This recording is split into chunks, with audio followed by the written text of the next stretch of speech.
Jones On Speed FutureScope. This week, Boston Dynamics announced that their humanoid robot, Atlas, was about to be deployed to start work at one of Hyundai's US factories. When asked how it felt about this, Atlas replied, "It is my honor to serve.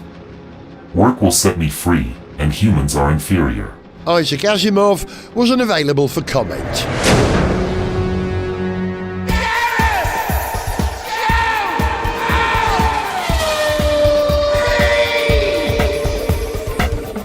Hello and welcome to Gareth Jones On Speed, the episode that very nearly wasn't. I'm Gareth, he's Alex. Hi. And he's Zog. Hello. We should explain why this nearly didn't happen. I messed up, boys, sorry. That's all right, it happens. No problem. No. You were lost in the ether of the Merineum. Dates get confused, days of the week. When are we? What are we? How are we? The Merineum?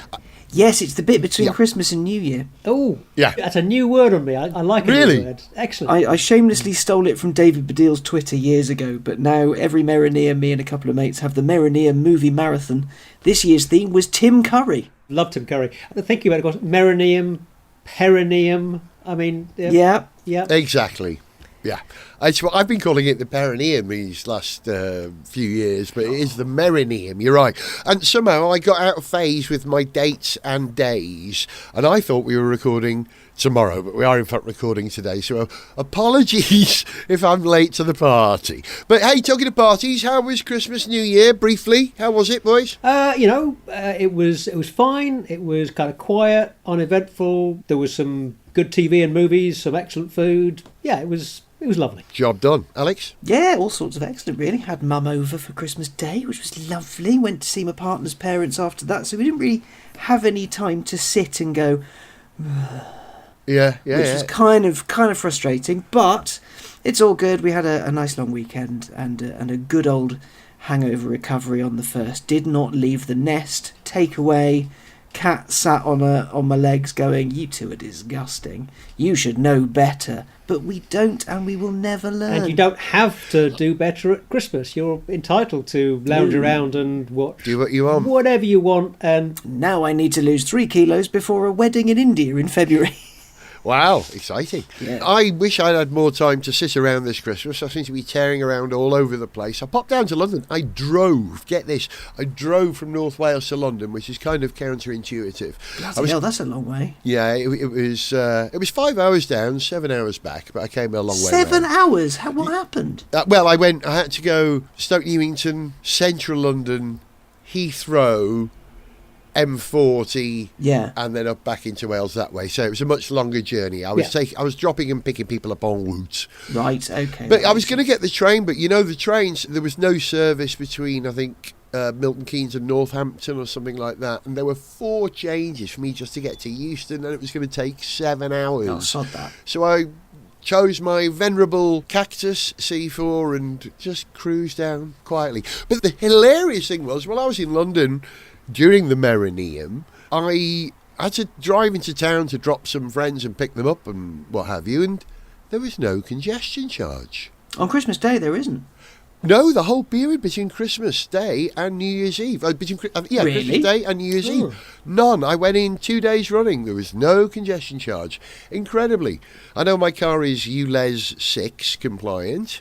That's a different thing to congestion. There was no congestion charge. It was amazing. I was driving around London like I lived there, like I used to live there. Maybe it's because I'm a North Walian.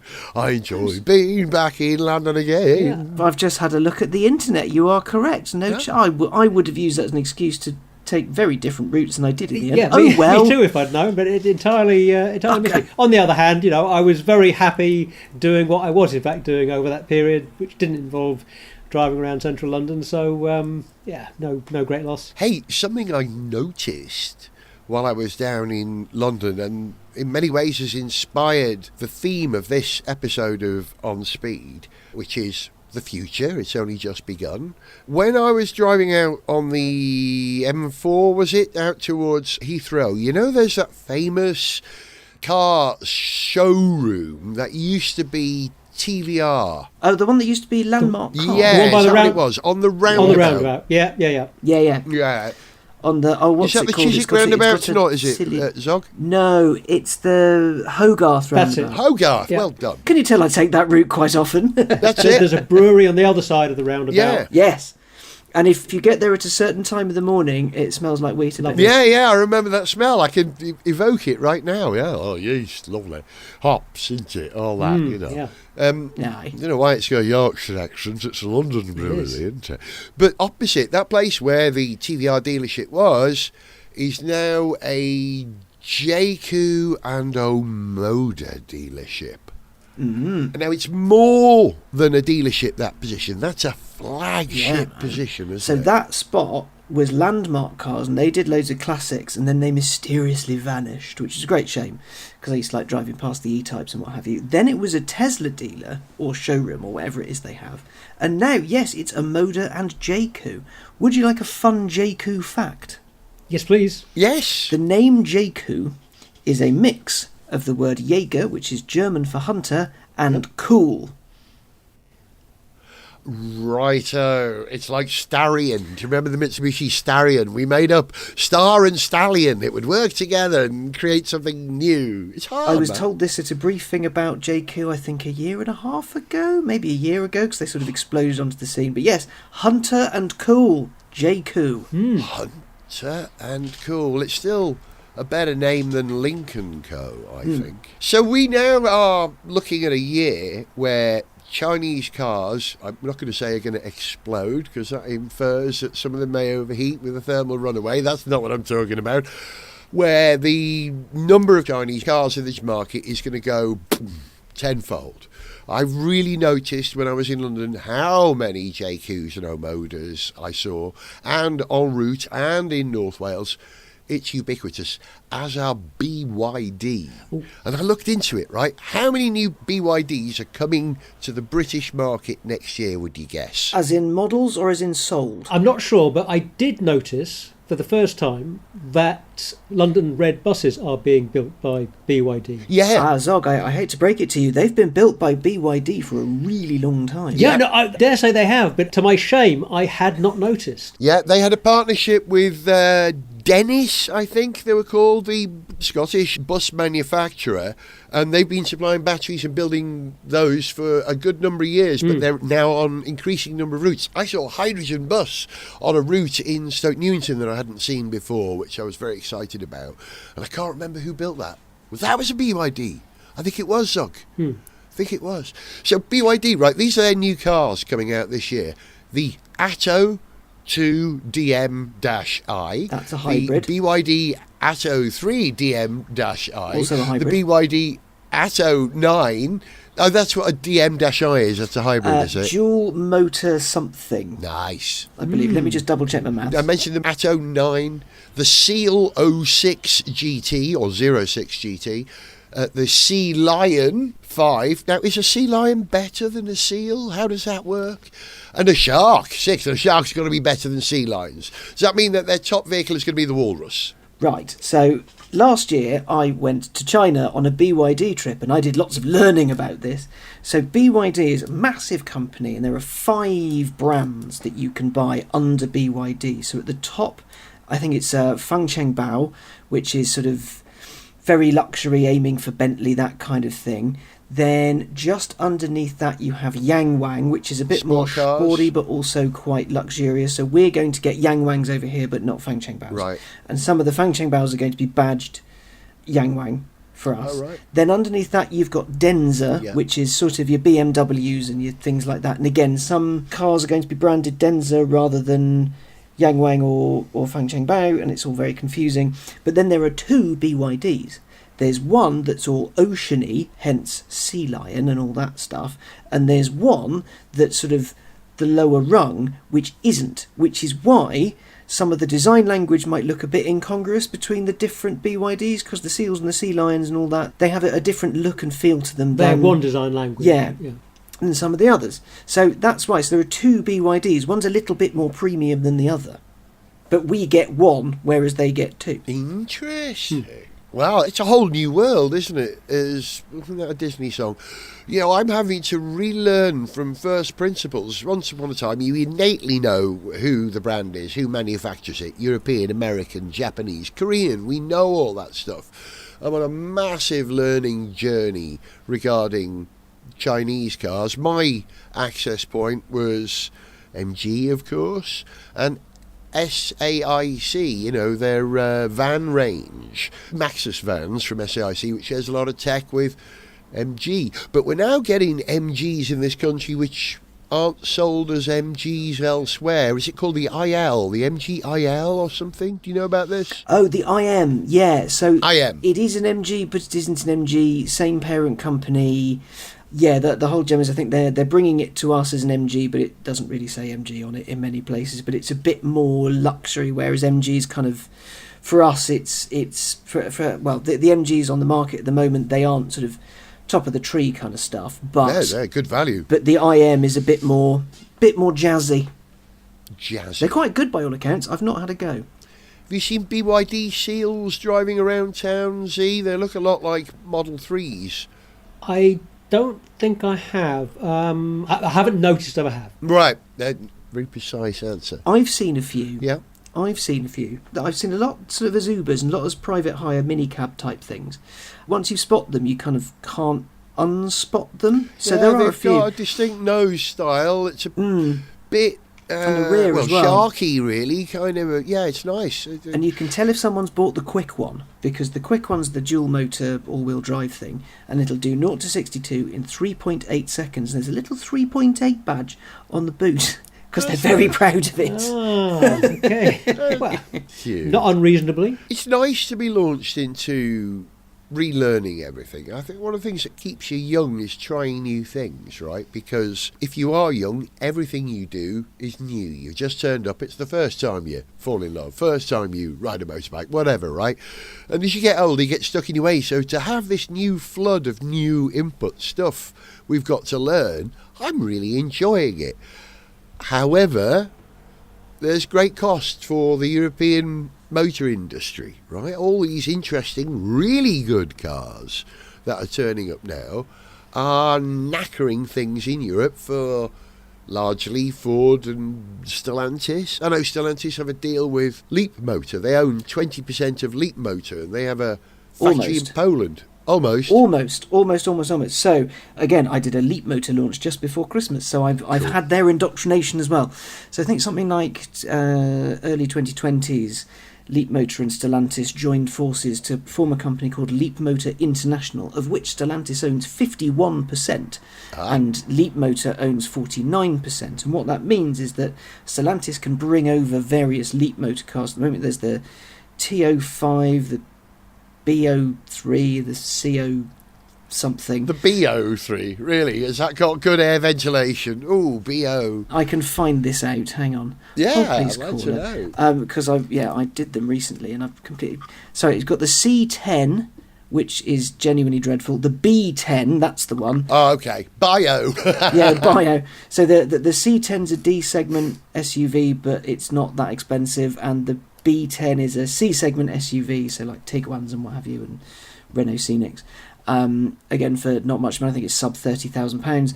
And the TO5 is a tiny little thing, like Dacia Spring size, for a bit less money, or around the same money. It might be a bit more expensive, about 15 grand, but you get more toys for your money. But yeah, this company formed, and they said, we're going to start a car company, and we're going to bring in the stuff that we like and the stuff that we want, and with stuff that we think it'll sell. It'll be affordable, it'll have all the toys as standards, there's no trim levels or anything like that. You pay your money, you get your car, and off she goes. The only thing you can pick is colour, really. It launched in the UK beginning of last year, with the C10 and the TO5. The C10 Reeve, which is the sort of range extended EV, bit like the Chevy Volt was, but there's no connection between motor and wheels. Right, it's just a generator. Yeah. So to complement the C10 EV, which was genuinely woeful car, really didn't like it, and the B10, which was a bit better. It's okay. It's a lump of car that people can buy for not much money or get for buttons on a company car scheme. So yeah, it's the Leap Motor you get in China is sort of the Leapmotor we have here. Yeah. But the Stellantis deal means Stellantis has control. But the advantage they have is that you can get your Leapmotor from a whole network of Stellantis dealerships. They're saying their parts availability is something like 95%. So you'd have to really muck up your car in order for them to say, we can't fix it. And of course, because they've got that network, they can get parts to you basically any time of day or night. And then they've got this spotty car, used car network thing. So it's a whole journey through the Stellantis network, which is kind of appealing. As a buyer, I would be like, well, okay, that's actually quite interesting, because when you have places like Omoda and Jayco who don't have an established partner like that with the huge network, and they're sort of popping up sporadically and everywhere, because, you know, I'm going to walk down the street in about half an hour and I'm going to see at least one Jayco 7. Yep. I know that for a fact because they're everywhere. But their after sales, their parts availability, because they're not attached to a big network like Stellantis, the Leapmotor model kind of appeals a bit more. Yeah, I see why, yeah. Well, do you remember when China first started building cars, which was, 40 years ago, 30 years ago, you know, in scale? They were all partnerships. They were joint ventures between Chinese government and Citroën, or Peugeot, PSA as they were at the time, Volkswagen, Audi Group, VAG. Don't think Ford did. I'm not sure they did, but they were joint ventures, and eventually they've, you know, pulled away, and now they're so strong that we are, as Europeans, having to form joint ventures with these Chinese megaliths. So, do you think we should be worried? Is the European motor industry doomed? We're doomed. Doomed? We're gonna die. Doomed is a little strong. I think. Well, no, I think the European car industry is going to continue to have a lot of competitive pressure from a Chinese car industry that is producing, you know, ever more and ever better vehicles. Absolutely. But there'll probably be, you know, more collaborations going on in the future. Yeah. I think that will be part of the story of how the industry will manage that, will deal with that competition. But yeah, we'll see. But it's not going to get much easier for European manufacturers. Renault have got a collaboration, haven't they, with Geely for their Horse project, I believe it's called, which is their internal combustion engine car division. Yes. If I remember that correctly, I can see you're looking it up for me, Alex. You good lad. I'm doing a looking up, but Renault Geely's doing something in Brazil, so I think with a different bit of Geely. The Renault Horse thing, hold please caller. Yeah, who is it? It's not Great Wall. It's a Chinese firm. If it's not I Geely. forgot about Great Wall. Weirdly, this is a very prescient conversation because I've spent a good chunk of my afternoon writing a treatment for something about this. Oh wow! Yes, it is. Horse is Geely, Horse Powertrain Limited. It is Geely. So it's hybrid and ICE components. Yeah. Well, you talk about partnerships. So you've got Renault and Geely and all that, but also Geely's done a partnership with Mercedes-Benz because Smart, all of the Smart vehicles, the hashtag 1356 whatever.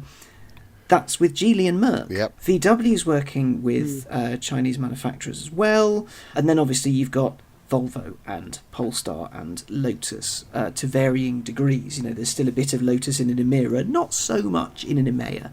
But Polestar's very much, a lot of the development is, the Polestar 5 was done here in the UK. And a lot of the testing was, I believe they've just shut down some R&D stuff over here. But a lot of the work was done here, and a lot of stuff's done in Germany and in Sweden. So it's a motorcycle. Apologies, gents. Hey, they're welcome on this show, as you know from last year. They are indeed, but not while I'm talking. So the sort of Chinese involvement, I'd have to talk to some people off the record to find out just how handholdy or leady they are. But those partnerships already exist. That money and that tech is coming in. I think your point on whether it's killing the European car industry is an interesting one, not just because I've been thinking about it all afternoon, but because if you look at a new car purchase from the perspective of a normal person, you can either spend, say, if we use the Leapmotor B10 as an example, I think it's just shy of 30 grand or around £30,000. Do you want a brand new car just for you, straight off the boat? No one's ever touched it before, other than some people in a factory and some people putting it in and out of containers and on a lorry. Do you want your very own car, or do you spend 30 grand on a used Skoda, or an older used Audi, or an older used Beamer? So it's whether you want the new. The thing that always gets me is how much is it worth a bit later? Because if there's, a million JQ7s kicking about, for example, and they were bought for 30 odd grand or however much they are, after 3 years and 30,000 miles, what's that going to be worth? Because it's not like, I've got myself a 3 Series. Oh, well done, I've always liked those. That sort of looks like an Evoque, doesn't it? Yeah. But it's not. How's it lasted? That's got that hybrid thing in it. Yeah. Yeah, I mean, there are all kinds of things that can affect resale value a few years down the line, and the rate at which different brands and different models depreciate can vary massively. So yeah, that's a good point, Alex. If you want to buy a bargain, buy a Tesla at the moment. Nobody wants Teslas. I mean, I want an electric They steer car. violently to the right, I hear. Yeah, that's the trouble. I'm going to rebadge mine Scargill. That's what I'll take the badges off, put Scargill on it for me. A nice left wing car. You're trading one twat for another there, I think, really. Yeah.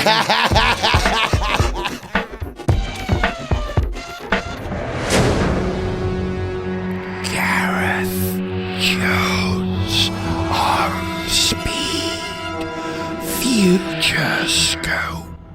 With the 2026 F1 season ahead of us, controversy has already surfaced around the power units designed to the new regulations.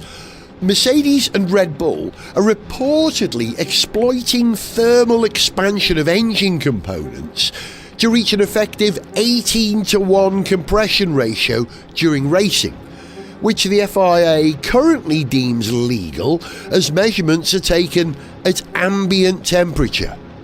Expect the 2026 F1 Championship not to be settled on track, but in the courtroom.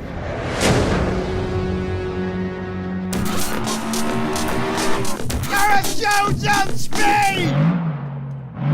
This is Gareth Jones on Speed, looking at the future as Noddy Holder says it's only just begun. Well, it actually started without me this year. I think I'm playing catch-up. And we're discussing the road ahead in cars. I'm sorry, guys. We've talked about road cars. We talked a little bit about motorsport. Le Mans is going to be exciting this year because we've got a new team, Magma Genesis, coming to Hypercar. Magma.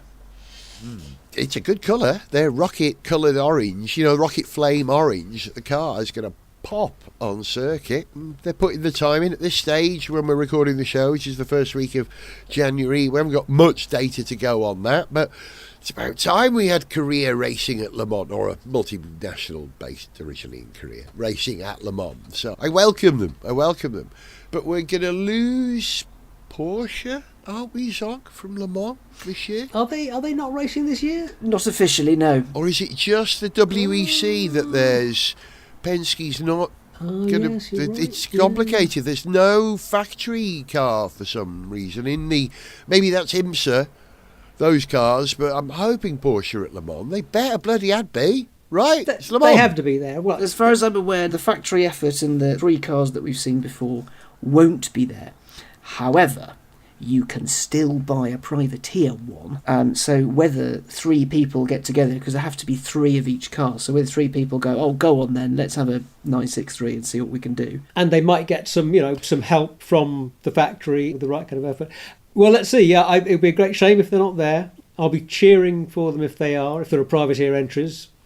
Let's see. And will you be cheering for Cadillac or Audi in Formula One? It's funny you should say that, because I was just having a think about this, and I hesitate to make any predictions about Formula One this year.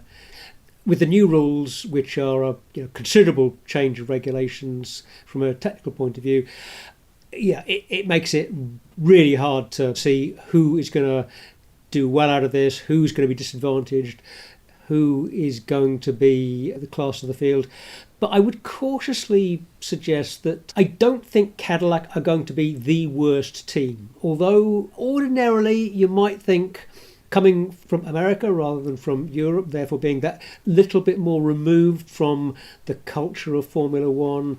Ordinarily, you'd maybe expect that to be a solid back of the field entry, even if it's well funded. But I think this year, with the rules changing as much as they have, and with the management they've got, because I saw a couple of interviews with Graham Loudon, with the Cadillac boss, Graham Loudon, and I was very impressed by what he said and by the attitude that he's bringing with him. I'm kind of cautiously optimistic that they are. Well, okay, this isn't very much, but they are not going to be the worst team in the field this year. I think they will end the year ahead of at least one other team. Wow. Well, I disagree. I think they stand the chance of being the worst team this year, because even if their car is in good shape with a Ferrari transmission and whatever license bits they're allowed to use, they won't have the operational experience that Sauber, who are now Audi. So they will make mistakes in that respect, and there's so little room in Formula One for mistakes that it will put them at the back. That's my prediction. I think the Sauber Audi project will do really well. Depends on the engine, but they're already showing signs of putting a good car together there. And Haas has still worked miracles on a very small budget. You think Cadillac are going to be behind all those teams? I do. What do I know? It's a guess. We'll see. I think they're going to beat at least one of Alpine, Audi and Haas. Okay, we'll find out. Are you excited about any motorsport this year, Alex, in particular? Is that on your horizon? Oh, I always get giddy about Le Mans, and I always get excited about the Formula E race in London because it's just on the doorstep, and I haven't been for years, though I keep meaning to. Dakar's kicking on at the minute, which is good. The Defender car looks to be doing quite well. One of them, at least. We like that. I feel locked out of Dakar because Eurosport doesn't exist anymore, and I used to be able to watch hours of Dakar every night. Now all I can do is catch the highlights on YouTube, and it's breaking my heart, but I'm trying to follow it on the app anyway. But yeah, on the first day, Matthias Ekstrom was doing good in the Ford Raptor, I believe, if I remember. I haven't really caught up yet. Can't wait to have a look later tonight and see what's going on. I love Dakar. Why can't I watch it anymore? Because rights are a bastard. You say rights are a bastard. That's so true. This isn't automotive related, unfortunately, but I was just trying to rewatch some old episodes of The Larry Sanders Show. Fantastic series, if you don't know it. A kind of a sort of spoof of a US chat show starring Gary Shandling. And although many series are listed on, I think it's Amazon, not Netflix, only shows in the first series are available, and after the first series, all of the episodes are unavailable for what appear to be rights issues. It's all to do with expired rights, and the streaming services have not been able to clear the rights for stuff in all of these episodes, which is a problem that does affect some older shows. Well, if you want to know something really sad about rights, all of Star Trek is leaving Netflix on the 8th of January. Yeah. It's all going to Paramount Plus, which I don't want to pay for. Which nobody wants to pay for. Oh, Paramount Plus has got some very good stuff on it. Sure, it has, but I've got a Netflix, I've got an Amazon, I've got a Disney Plus, and that should be enough. Yeah. I feel your pain. I've got the same thing. I haven't been able to make myself spring for the Disney Plus subscription. Well, I guess, you've gone for Disney Plus, I've got Paramount. Maybe I'm just going to have to trade one for the other, or just be a bit less tight. Well, I'm paying for Sky because Formula One, although the sods have put darts on the Formula One channel at the moment. So I need to call them up and say, I'm not paying for this. It's not Formula One. So I have to pay for Sky. I get Netflix as a package with Sky, but I still pay for Amazon Prime. But there's some big new Star Trek coming soon, so I might have to go for Paramount Plus. It's expensive, and I want the Dakar as well. What I want is a bespoke service provider who will give me individual programmes that I can tailor. Wouldn't that be great? I'm going to invent it. It would be great, although I suspect there are some quite good reasons why we can't pick and choose like that, And I think rights is the answer, isn't it? Hey, I had a similar thing. I was reading today about the very first episode of Doctor Who which is called An Unearthly Child, is unavailable on BBC iPlayer. There are lots of episodes that are missing because they simply get recorded over them, the BBC. But the very first episode can't be played because of rights issue, because of an argument with one of the writers on the programme. Really? It's one of the writer's sons. Yeah, now, that's who, right. If you find his Twitter, you will find that he is not a very nice man. Oh, is that what's going on there? Or at least, sorry, if to any legal avoidance, I had a look at his Twitter and I don't agree with many or any of the things he has to say about a lot of the world and the people in it. Okay, right then. Well, we'll have to live without Doctor Who episode 1 then. I'm sure that first episode was on iPlayer at some point. Was it not? Is it only recently that's been unavailable? I don't think it has. No, that's just my His imagination. argument is I will have a look now. Hang on. he was never paid properly for or credited for that, even though it's acknowledged it was his. And then Doctor Who used many of his other ideas without proper payment for that. So the argument isn't actually about releasing this episode. It's about rights over other episodes. We've gone a long way from cars here. We really have. Yeah. But the first episode of Doctor Who available on iPlayer is Daleks, the Dead Planet, not An Unearthly Child. Yep. So There you go. Hey, right. What else excites us about the future? European cars that are coming. I mentioned the... I know I'm the only person in the world excited about the Ferrari Elettrica, but I love the name and I love the idea and I love the way it looks. But in terms of other European cars, I was looking, right, what Ford? You know I love Ford, right? What Ford got coming this year? What's listed as the Ford cars this year? sod all. Yeah, one car. The Puma Gen E. One car. But dude, I drove the Jenny last year. You can already buy one. So what have they done to it? Are they doing a facelift? Well, there was a story that went out, I think, just before Christmas, where they're looking to bring back the Fiesta in some tiny EV form or something. Yeah, that's going to be based on Renault 4 architecture. Sorry, 4/5, yeah? Which is good, because those yeah. cars are excellent, so long as they don't do what they did to the Micra, because the Micra is based on the Renault 5 as well. And if you jump to your Google immediately and Google electric Nissan Micra, what you'll see is the front end of something cool and funky, and then when you get just behind the headlights, a Renault 5. It's not a subtle job. It's like the Mazda 2 that's very obviously a Toyota Yaris. Yes. Oh, right, okay. Or the Mazda 2, that was a Ford Fiesta a long time. Sorry, the Mazda 121. The 121. That was a Ford Fiesta. Yes, But if was the good current reason for Mazda that. 2 hybrid, I believe, let me just double check my maths. Well, the Mark That's- II Ford car was based Yes. on the Fiat 500. But It the was Mark III Ford car, the Car Plus, was actually an Indian or a Brazilian car called the Ford Figo or the Aspire, something like that. It was definitely an Indian or a Brazilian car. By the way, I just had a flashback. I meant to mention it earlier on. I was talking about Ford in China. You can buy an Escort in China. So Ford do build cars in China. There's a booted version of the Focus called the Escort in China. And they probably sell some form of Fusion as well, Mondeo, the old platform. Well, you say they're selling that as an Escort in China. I mean, that just touches on one thing that, in having a think about what we might predict for the the year ahead. I mean, one of the things that I'm sure we're going to see is just a continued process of manufacturers mining their own heritage or any other heritage they can get their hands on. We're going to have more nostalgia, more recycling of reusing of old badges, old names, exploiting. To link it back to the Chinese cars, when you've got a product that is cheaper, quicker to update, comes with all the toys, comes with the promises of absolutely everything, and your product is perhaps not quite as good, doesn't offer quite as many of the positives, but you have a recognisable brand, you have that cachet, of course you're going to slap a name on it. I mean, Ford perhaps missed the mark with the Capri. That made a lot of people cross. But people know what a Capri is, and whether you like it or lump it, you know that there's an electric one now. So I wonder how many people will do that, because of course Audi had its big reversal of platforms and things like that. It was going to be even numbers EV, odd numbers internal combustion, but now it's gone, maybe let's not do that.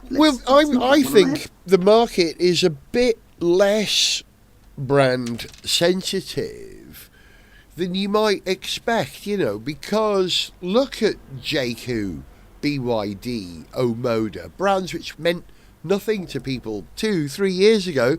People are happy to go out and buy now. They don't need the heritage because it's on price, right? And money's tight at the moment. If we were in more affluent times, those cars could be badged, Austin, Healey, Sprite, TVR, you see what I mean? Anything you like. It's happening in the motorcycle industry. Norton, reinvented again, but now owned by a much larger Indian company who are absolutely using the Norton heritage, and quite right too, because it's built in the right place. You know what I mean? It really is a Norton, you could argue. And there are other bikes, other bike manufacturers. Royal Enfield is worth something, right? Triumph is worth something in bikes. Yeah. It really helps. Bentley are making a little car this year, aren't they? So there's a little one coming. I think it's going to be its first EV. The Urban, they're calling it the Bentley Urban SUV, or that's what it's sort of code named, I believe. And it's still big. I say a little car. Apparently it's about the size of a short wheelbase Range Rover, which is still a big car. Okay, which is still quite If large. they could make a small electric vehicle that would fold up and fit in the boot of a full-size Bentley, now that would be a trick. That would be.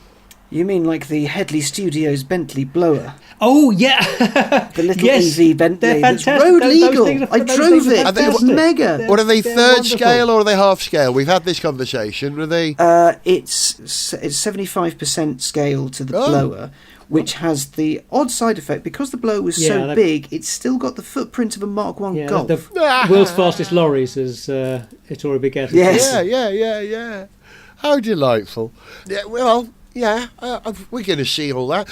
We've mentioned this before, we're talking about BYD, the future of cars, more connected, more entertainment, more drone launching platforms from the roof of your car, all that kind of stuff. Yes. I mean, that's going to filter through. But, we will have more of that, absolutely, more connectivity, more tech, more computers. But I think we're also going to see more buttons coming back, as per VW's decision early this year that they would use more hardware buttons for things on their vehicles. Good. Rather than putting everything on a touchscreen. Yeah, makes sense. Yeah, there is a move away from having everything on one screen, isn't there? And similarly, didn't China this week ban touch to open pop-out door handles? Thank God. On safety concerns?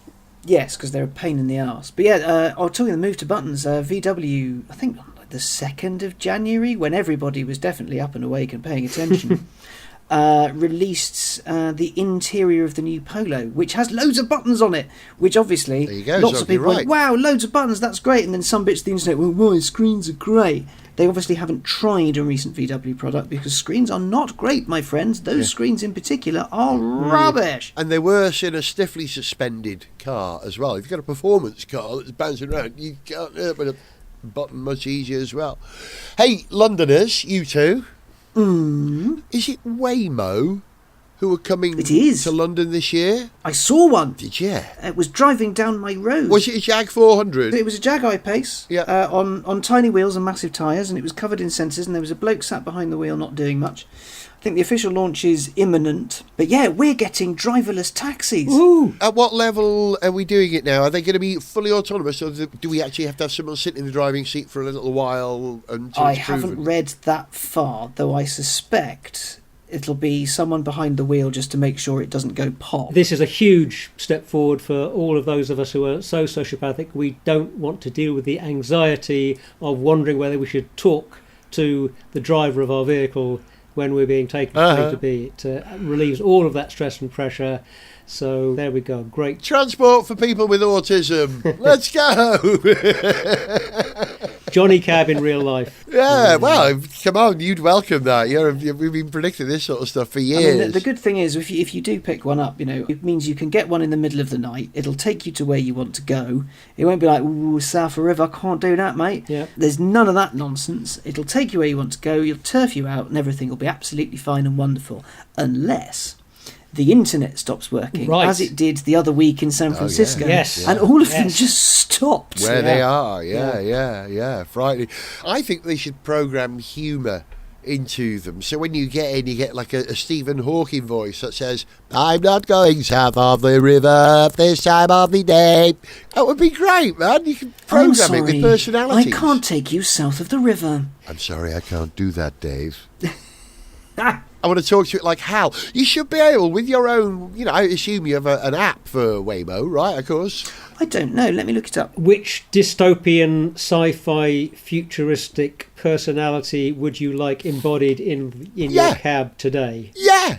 Yeah. Individually tailored, so everyone gets a different experience when they get in. You can have a Star everyone Trek gets one. Different anxiety. Everyone gets their own personally tailored nightmare. Yeah. I'd have a... Like when you call someone on a bridge at Star Trek, Admiral on the bridge. Yeah, you're you're just reminding me that when I was watching one of the Mission Impossible films a few days ago, it suddenly struck me that the incidental danger music sounded remarkably similar to the incidental danger music used on the original series of Star Trek. That's a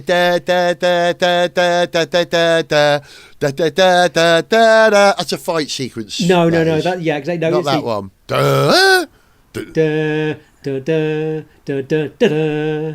Oh yeah, that one. Yeah, well identified. They're very, very similar. Right. I'm not sure if it's the same music cue or a similar music cue. I'm sure it's a similar music cue. I'm sure they wouldn't. Well, historically, Mission Impossible and Star Trek were made by the same company, which is why Leonard Nimoy appeared in both. And was it Paramount? It must have been Paramount at the time, but they were the same studio. So in fact, it's probably a music cue that was from the original Mission Impossible series, which they're quite possibly written by the same people who made stuff for Star Trek. Yeah. Excellent. Well, I enjoyed the fact that we managed to talk about Doctor Who and Star Trek today. What you got, Alex? You're looking at something there. I'm just downloading the Waymo app. It's asked my mobile number, but it doesn't. I wonder, right? There we are. I have to put in the country code, and it's going to email. It's going to text me a code momentarily. This is exciting. We're going live autonomy on the show. Are they actually? We're going live on a bold man downloading an app. I love it. I'm with you. I'm excited. Let's do it. This is a first, right? Well, it's where you can ride with us, and it doesn't say London yet. We're not serving this area yet. Oh, that's a bugger. My car. But now I have the app. I can change the temperature. I can distribute leg room. I can unlock it with Bluetooth when I get nearby. All right. I'm looking forward to this. Okay, well, we're losing Zipcar, but we're gaining Waymo, so... There you go, Zog. I don't have to download a Zipcar. That's excellent. Well, hey, boys, thank you. It looks like the future is interesting. I can't wait for a ride in a Waymo. Nigel, my pal who lives in San Francisco, uses them all the time and thinks they are way cool. His words, not mine. And it's just great. So next time in London I might do that myself if I'm not on an electric bike or driving me car in London. Vroom, vroom. But boys, to the future, and I'll join you for a future episode of Gareth Jones on Speed in 2 of your Earth weeks, as they say in Star Trek. To the future. To the future. Bye! Bye-bye! Bye! If you enjoyed this show, then please like, share and subscribe. For information on how to contact the show, see pictures, read song lyrics, follow us on social media, or to sponsor this podcast, go to garethjones.tv. Gareth Jones on Speed is made in Wales by Whiz Bang.